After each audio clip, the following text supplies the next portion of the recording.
Occasion कोणतंही असो, नाच गाणं हे तर ओघाने आलंच. एसएल-वरच्या धमाल राईड्स अनुभवताना गप्पांच्या ओघात मनात दडलेलं गाणंही आपसुकच ओठांवर आलं आणि मग खरी मैत्री अनुभवताना पावसाळी आकाशही थिट्ट झालं.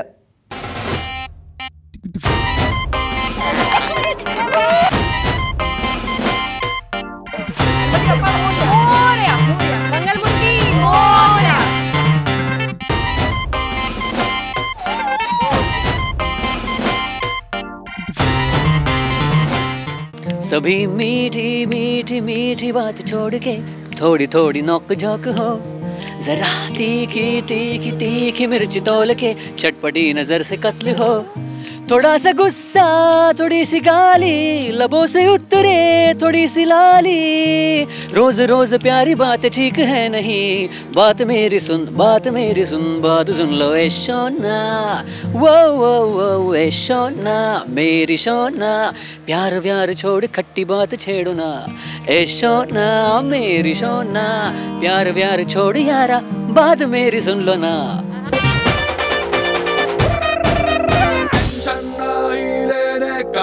टेंशन खाली देने का. निलेश बद्दल मला एवढं सांगायचं आहे की जेव्हा तो स्टुडिओमध्ये येतो ॲज अ म्युझिक डायरेक्टर, पहिलं मी बोलते, स्टुडिओमध्ये येतो त्याचा ग्राफ तयार असतो गाण्याचा. म्हणजे मला हे असं पाहिजे इथे इथे, आणि इनफॅक्ट म्हणजे श्वास घ्यायच्या जागासुद्धा फिक्स्ड असतात त्याच्या, की मला इथे श्वास घ्यायला पाहिजे, तू ह्याच्यापेक्षा एक्स्ट्रा श्वास तू घेऊ शकत नाही.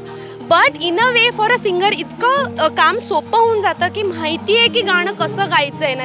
आणि second good quality about him as a music director is की कुठलंही जेव्हा आर्टिस्ट आपलं एक काम करतो तयार, तर मग it's like it's there baby, you know, जन्माला घातलेलं बेबी.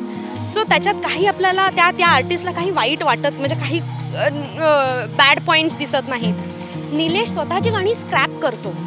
म्हणजे मी बघितलंय एका गाण्याचे त्याने 8 का 9 ड्राफ्टसुद्धा केलेले आहेत, आणि प्रत्येक ड्राफ्टला मी निलेश काय छान आहे रे असं वगैरे म्हणते, आणि नाही जान्हवी मजा येते, आणि मग ते स्क्रॅप नेक्स्ट ड्राफ्ट.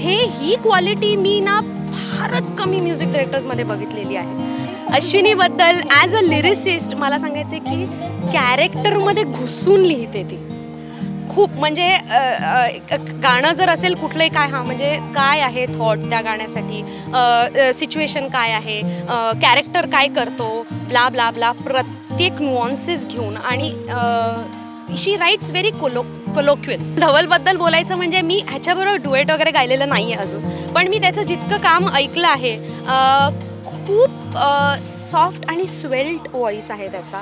आणि म्हणजे अगदी तो ज्या प्रकारे त्याचं रेंडिशन आहे अगदी मनाला भिडतं.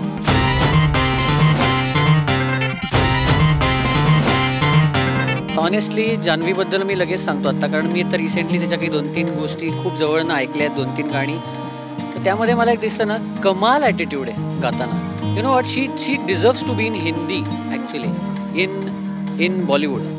मला इंग्लिश वगैरे मी तिचं कधी ऐकलं नाही, पण मला डेफिनेटली माहिती आहे की she can be a very much great competition in Hindi. कारण आता सुनिधी चौहानचा ॲटिट्यूड आपण बोलतो ना, किंवा असे आत्ता जे लिडिंग सिंगर्स आहेत, तर मला असं आत्तापर्यंत कुठलीही मराठी गाणारी, उंच माझा झोकासारखं टायटल गाणारी, किंवा मे बी राधाई बावरीसारखं टायटल गाणारी, जी इतक्या ढासू हिंदी गाणं गाऊ शकते.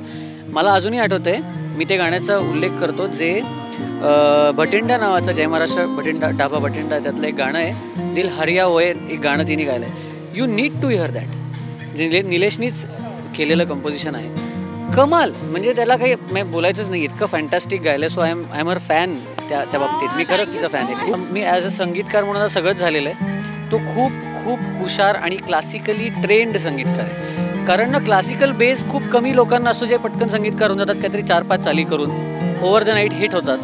पण निलेशचं सातत्य मला खूप आवडतं. अश्विनीबद्दल मी सांगितलं मगाशी की ती अमेझिंग लिरिसिस्ट आहे, पण मला एक गोष्ट तिच्याबद्दल जी बऱ्याच लोकांना माहिती नाही आहे ती सांगायची.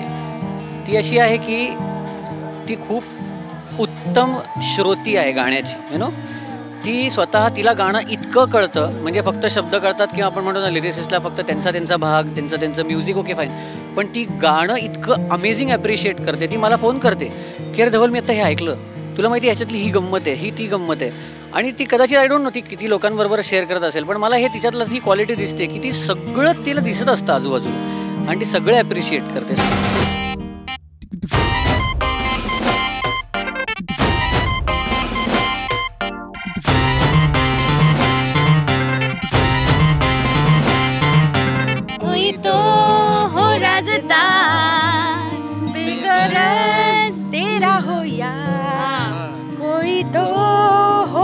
अलविदा. 1 2 3 4 हॅपी फ्रेंडशिप डे.